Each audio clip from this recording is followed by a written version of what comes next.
Welcome to the Nutrition Hero Podcast with Dr. Brad Watts, making heroes in functional medicine and clinical nutrition. Now, here's Dr. Watts. What's up, everybody? This is Dr. Brad. Thank you for listening to the Nutrition Hero Podcast, the world's only podcast dedicated to protecting and advancing the science and art of functional medicine, clinical nutrition. Welcome. I'm in the podcast lab today giving you content that you are going to be able to make actionable today on your way to work right now. Hopefully that's where you are. On your way to work right now, listening to this in your car, giving yourself some information that you are going to apply immediately. So today what we're going to talk about is the second part of what our podcast is all about. We're going to talk about the art of functional medicine and clinical nutrition. And I get to talk to doctors all around the country, and most of them, they're not looking for the art of functional medicine. They want to know about the clinical side of it, like the clinical science aspects, A plus B equals C. But what's interesting is A plus B equals C. The clinician themselves has to be able to deliver this information to a patient, have to be able to take and bridge this cold, hard clinical science into something that is palatable for your patient. And so what I want the theme today, what I want you to get to understand, really what I want you to feel is that your science is awesome. Your clinical science is awesome, but completely worthless without the art. Your art is what brings humanity to your clinical science. Your art is what makes you palatable. Like, there's a secret there.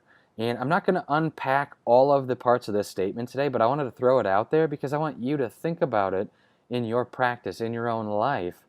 What is it for you, right? There's a secret in there. Your art is what makes your science palatable, usable. There's a movement, there's a shift happening in the marketplace right now, and it's consumer driven. People are waking up. People are waking up in a way that has not happened, I think, on the face of the planet ever before.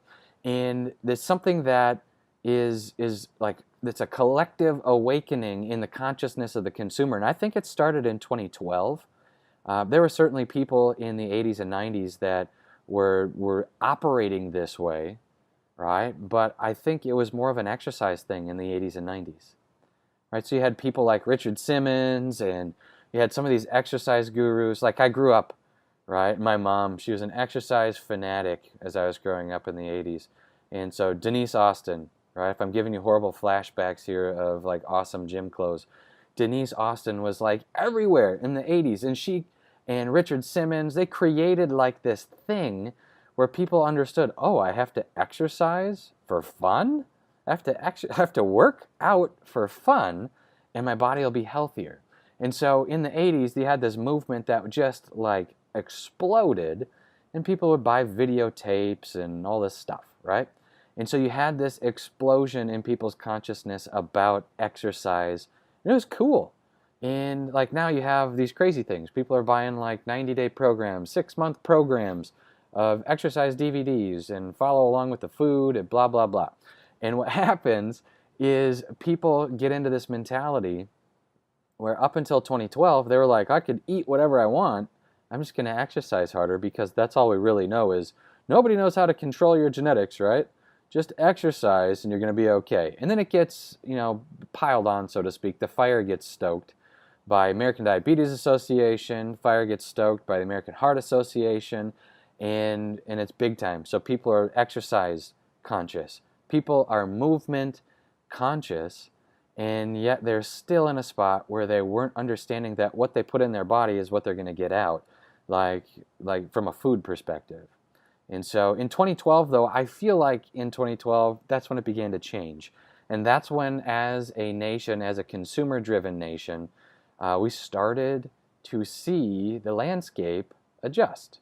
It adjusted to people's desires. And so what's interesting is the clinical space exploded. There's a ton of nutrition research, there's a ton of functional medicine research and application that was developed just in the last 5 years. Like, technology is awesome in the last 5 years. Nutrition technology, like there's research coming out right now that if I would have read 5 years ago, I would have been like, you got to be kidding me. This is amazing. This is revolutionary. And today, it's just old hat like, oh yeah, we know more every day, right? And people are just used to new information. But what's interesting is that the people that have been taking it to the marketplace are not the professionals. The professionals are stuck learning these mechanisms, learning the new information. And I think the professionals are falling behind, right? Look at what's out there right now in the marketplace from a nutrition perspective that's dominating from a sales perspective, from a patient usage perspective. It's all stuff that's being advertised by the layperson to the layperson. Why? Because they speak the same language. Like, yeah, it's nice that you understand calories in, calories out, but what's interesting is you're going to see exercise scientists, like not even kinesiologists, we'll talk about it that way, or nutritionists. They're the ones that are speaking the language of the layperson, because the people that are involved in functional medicine, right, they look at the mechanism, the people that are reading the mechanisms, learning the mechanisms, and they understand it like the back of their hand, they know it cold. Those people are, in my opinion, out of touch with the art of what they're doing. Most of them. I know a handful, right? I know a handful that they get it, right? Like there's a gentleman on the East Coast right now, I'm not going to tell you who he is, but gentleman on the East Coast right now that came into functional medicine with the understanding of a layperson. He has built his clinical acumen up, and oh my goodness, he is crushing it. He is serving his community in a way that I bet you there's not another 10 people in the country like him. It is amazing the amount of service that he is giving his community right now, because he is speaking their language. Yes, he understands the clinical acumen, but he is speaking the language of the consumer, making it palatable for them, not only for them to be able to participate with him, but he's actually reaching them. He's communicating with them in a way that's affecting their heart, their mind, so that they can change their life. And so that's what I want to talk about today, is this movement where the layperson has been doing the delivery. We got to take our space back, man. We got to take this space back and be able to take clinical acumen into the consumer-driven marketplace. Not just, hey, look how smart I am. Not just like, hey, I know more than any functional medicine provider you're going to see. And functional medicine, obviously, we can talk about all day the mechanisms that we're going to participate in that modern medicine is just oblivious to. But that's not the point. It can't be a look at me situation. It has to be a here's how this applies to your life, patient. And when we can take and move the clinical hardcore science into a situation that is wrapping it in your art, when you can wrap the science in your art, your community is going to devour it. Your community is going to be lit on fire with something that you have never seen before. Not in your entire clinical experience, your entire career. You've never seen what I'm talking about here, because there are very few people in the clinical science perspective that can do this. It's not going to happen from a medical doctor perspective unless they are outside of a system.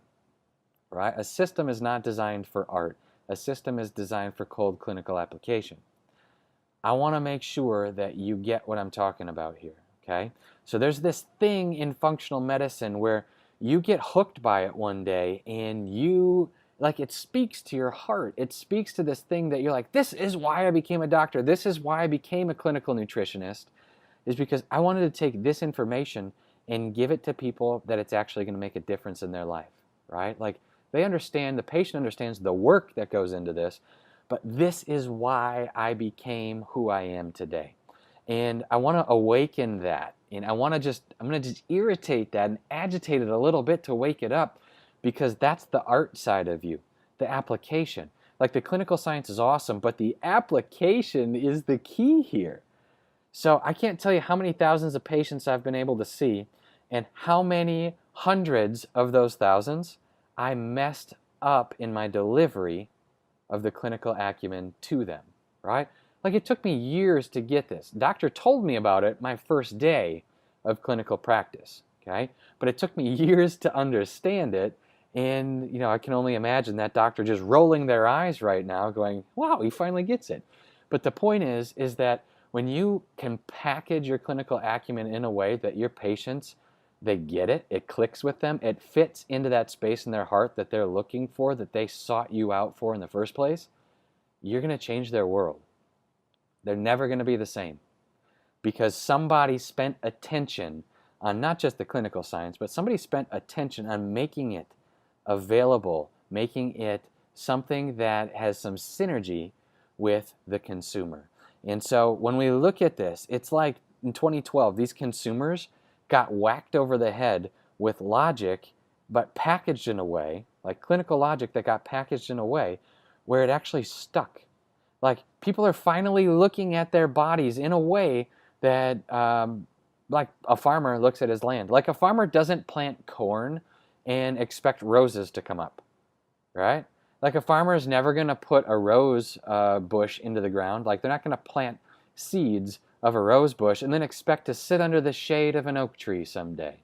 Like it's not in their reality. It's not logical. So they understand the concept of what you plant is what you're going to get. What you sow is what you reap. Like they understand that. And in 2012, I feel like the consumer woke up. They got hit with the idea where, hey, what you plant in your body is eventually going to show up in your health. Like if you plant crappy food in your body, you're going to get crappy health. And they started to get this where they started to demand quality food. They just started to demand more information about what makes quality food, right? Like what determines what's good and bad.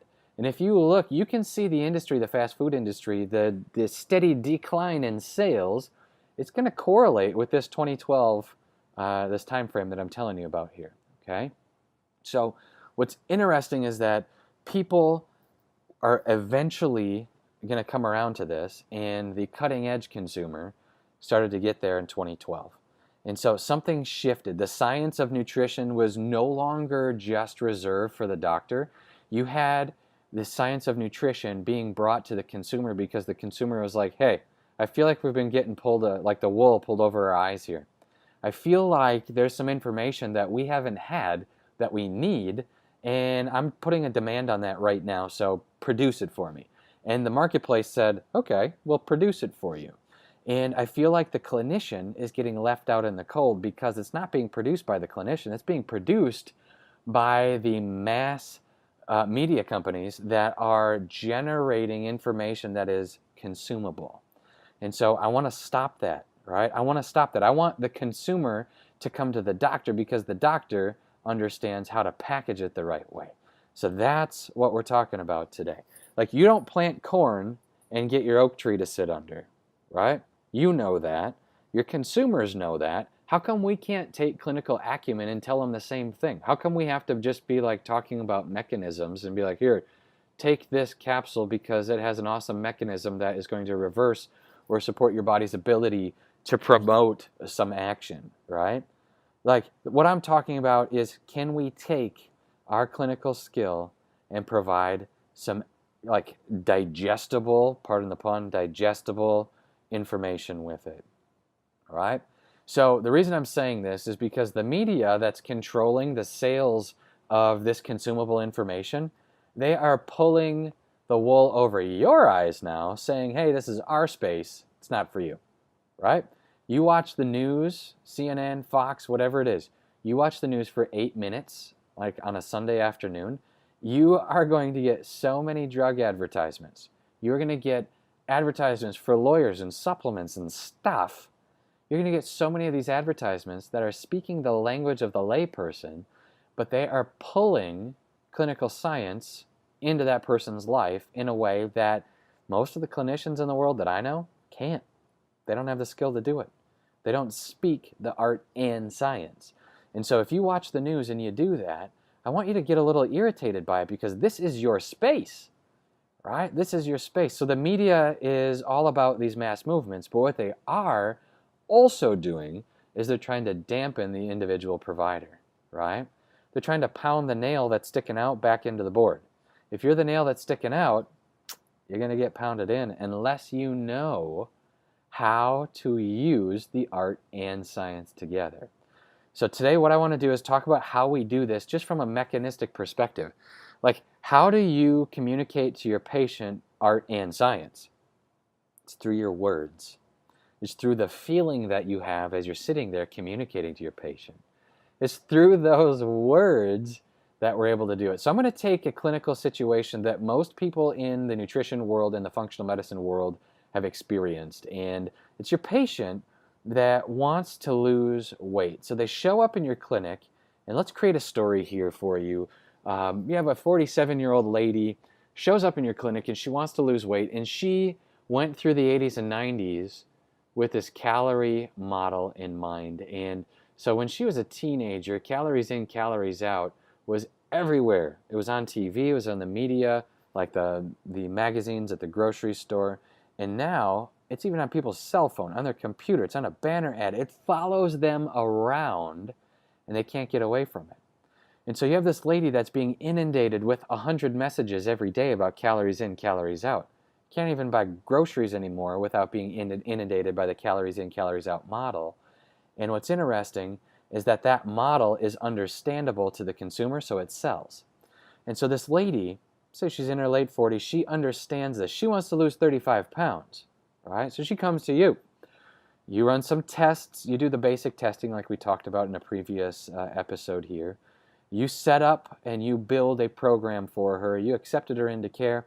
You get the thing rolling, and you're trying to educate her now on something other than the calories in, calories out. But remember, there's 100 messages every day, 365 days a year. She's 47 years old. She's probably aware of this since she was 18 or 19 years old. So how many messages do you have to overcome that are now programmed in this lady's memory, in her neuronic memory, in her DNA now is encoded this message? You have to try to overcome it. The only way that you're going to overcome it is by packaging it appropriately. And so we have this mechanism we know in the functional medicine world where most weight gain or weight loss is not calorie based, right? So as a functional medicine provider, as a clinical nutritionist, you know that people can't gain 3 pounds in a day just from calories. Like, it's not going to happen. So they're not going to slip and fall and, oops, I almost forgot. I ate 10,500 extra calories yesterday, and here's my 3 pounds of fat to show for it. Like, that's not reality, unless somebody has like a Papa John's problem where they're just like, hey, I ate 3 of them yesterday, that type of thing. It's not the reality they're living in. And so what happens is there's this science around this from a clinical perspective where inflammation is causing weight gain and weight loss far more often than calorie science is right now. Far more often. Inflammation, irritation, static, gas on a fire. Inflammation is like sitting in a room with me right now, and we turn on a TV and you get the snowstorm on there. Before digital cable, you had that snowstorm effect. If we turn that volume up so loud that you can see my mouth moving, but you can't hear the words coming out of my mouth, that's inflammation in your body. It's kind of like that. So what's happening is we have this inflammatory model of weight gain and weight loss that we're bringing to the marketplace, but people don't know what inflammation means. There's nothing for them to do about it, right? Like, people don't understand what inflammation is, and they go, well, what's an anti-inflammatory diet, doctor? Well, it depends. It depends on who you are. That's why you have to customize it to your patient. That's why they need you, is for the customization, because you look at their blood labs and you see all the inflammation. You run some of the specialty testing like a Cyrex lab or something like that, and you're customizing a dietary recommendation to them. You are looking at the chemical representation of inflammation in their body, the static, the gas on a fire. You're looking at it, right? But it's your job to communicate to that right to the patient now. And so they're looking at you going, what is this person talking about? Calories in, calories out. They're telling me it's about inflammation. Wow. All right, so you have this mechanism in mind. You see it in their labs, and now it's up to you to tell Susie here, 47 years old and wants to lose 35 pounds, how to get there. So the point is you got to be able to communicate that to her in a way that makes sense, in a way that makes her feel special, in a way that makes her feel like a one of a kind, because you don't have a cookie cutter approach, right? You're customizing the heck out of this program for this person, and you have to communicate that to them. So I will submit to you that the way to do it is to be able to feel the situation. Now, this is a foreign concept for a lot of people in the functional medicine space, but I want you to feel it. right? You might get a cold clinical PhD candidate that's sitting in front of you that just wants the facts. Give me the facts, doctor. You can talk to them about homocysteine. You can talk to them about lipopolysaccharides. You can talk to them about C-reactive protein and SED rates. You can talk to them about these clinical model mechanisms, and they're going to get it. They're fine. But when you have this 47-year-old mom of 3 that just wants to feel better, just wants to look awesome for the summer season here again in a pair of shorts, this is what I'm talking about. You have to be able to make the rubber hit the road for her in a way that is actionable, in a way that she can take home and tell her friends about it. And so what you do is you take your clinical results and you don't tell her, hey, these are the 27 mechanisms. You say, these are the mechanisms that I found, and what that means means that your body is not handling food appropriately.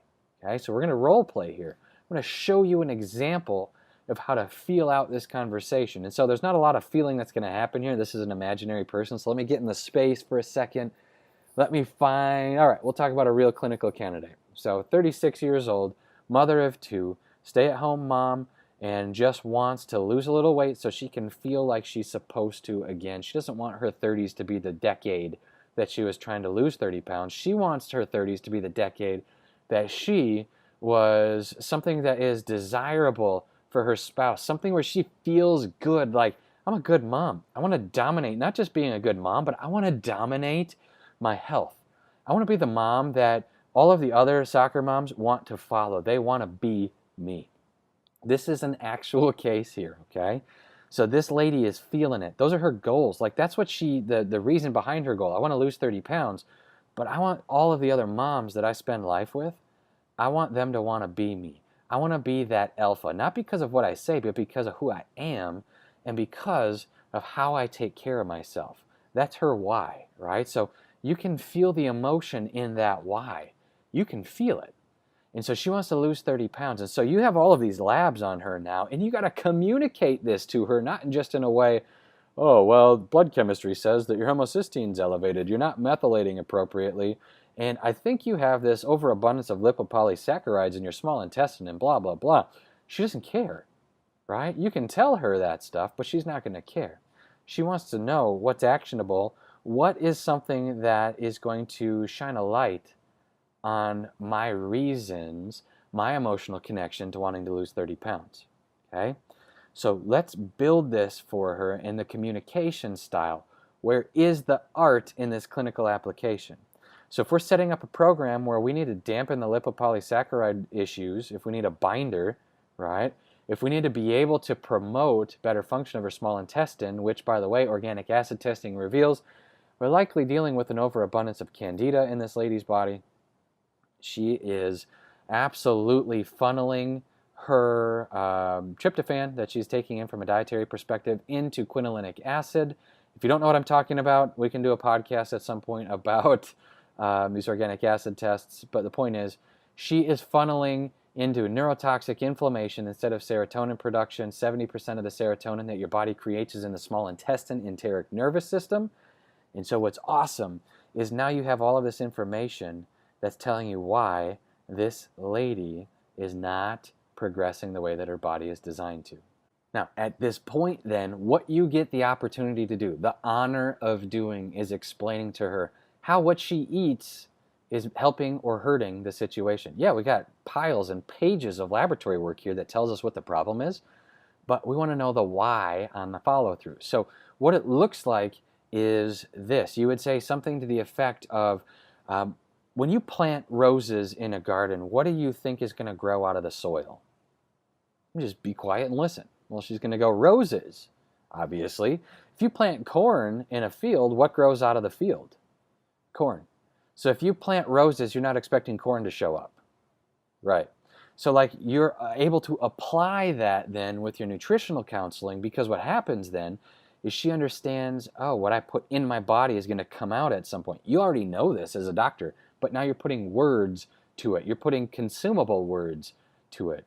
So that means then, patient, if you want to lose 35 pounds, we got to plant the right food so that the smaller you can come out of your body, right? Like, do you see what I'm saying?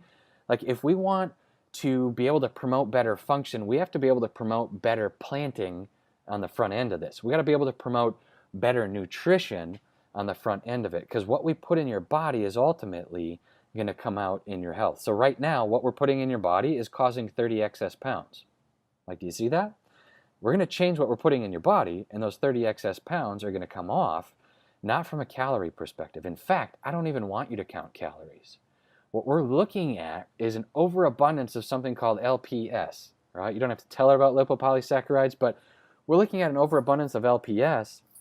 It's causing irritation, inflammation in your body, and your body's retaining water, suppressing your metabolism because of inflammation. That inflammation has to go away. The same way that if you have a cut on your hand and you wake up every day and you're like, hey, it's not healed yet, you go down to the kitchen. If you keep reopening that cut with a knife every day, is it ever going to heal? No. The only way to stop that cut from bleeding is to stop scratching it. That's what I'm talking about here with your nutrition, okay? So now that I have 2 word pictures on the table with this patient in this conversation, we're going to move through and customize the dietary recommendation by saying, here's what you're going to be eating. Here are the nutritional protocols that you're going to be following. And these 2 word, you don't want any more than 2 word pictures on the table at any given time, okay? And these 2 word pictures are something that you can weave in and out of as you're talking about the supplementation with your patient.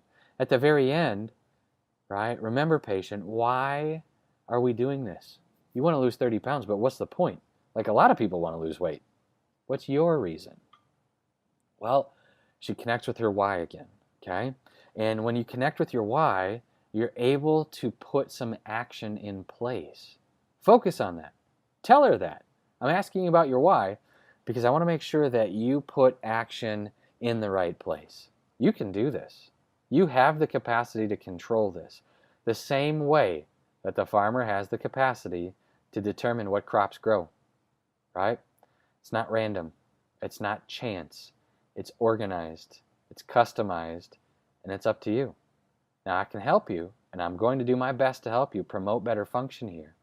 I want you to do your part. Can you plant good seed, so to speak?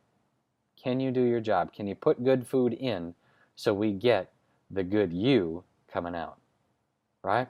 And so when you can do that, when you can take and make it from a clinical perspective into an art, cool. She may want more clinical application than that. She may want more terms. She may want more talking about inflammation. What's actually going on in the gut on a basic level? What's actually going on in the gut on a clinical level from like a brush border enzymatic activity, that type of thing. You might have to go there, right? But most of the time you don't. And I want you to see that. Okay, so sometimes clinicians get caught into the weeds. They're so busy communicating to the patient how smart they are, right, that they're no good from a relationship standpoint. All right? They're so clinically smart that they're no good from an application standpoint. Be the middle ground. Communicate to your patient in a way that shares your art. Now, it's not A plus B equals C. That's why this whole podcast, it's hard for some people that are listening to this. It's going to be hard for you to wrap your head around what I'm talking about. Like, it's esoteric in a way that you can't grab it, right? But I'm telling you, don't give up on it. Look into it. Build your artistic ability, right? Build your artistic ability. And so one of the things I found is listen to artists, right? Like, watch a documentary on wine. Go on Netflix. Watch a documentary on wine, right? Listen to these artists. Yeah, they're scientists, but they're artists first, right? These wine growers, whatever it might be. Listen to artists. And you don't want to be a full artist where you forget the clinical aspect, but I'm telling you, listen to them. How do you feel when you're watching these documentaries on food or art or whatever it is, okay? I'm telling you, how do you feel? Bring that in, bridge that into your clinical experience, and you're going to package your product in a way that's consumable, that lights your community on fire, because here you have this doctor, this clinician, that is willing to speak a different language than every other doctor in the country. You are willing to do it. Be willing to lay it down. Be willing to do the work. It's not a lot of work, but be willing to watch the documentaries to feed yourself, feed that artistic you in a way that nobody else is going to think of, right? So this is a clinical pearl for you here today. This is it. All of this podcast, the whole 30 minutes or however long this has been, this is what it boils down to.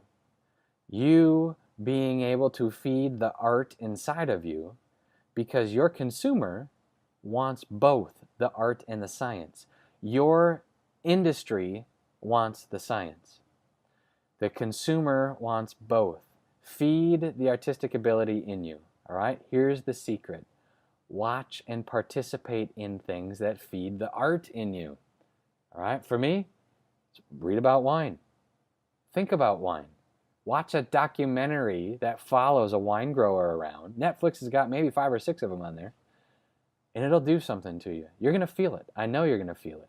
So something that just lights that spark on fire for you again, and then bring that feeling into your practice. Bring that feeling into your clinic, into a spot where you're communicating your hard, cold clinical science in an artistic way. Your patients are going to eat it up. All right, that's where I'm going to leave you today. We are at the end of our programming. You are listening to Nutrition Hero Podcast. I'm Dr. Brad Watts, and remember, protect the science and art of this thing we call functional medicine clinical nutrition.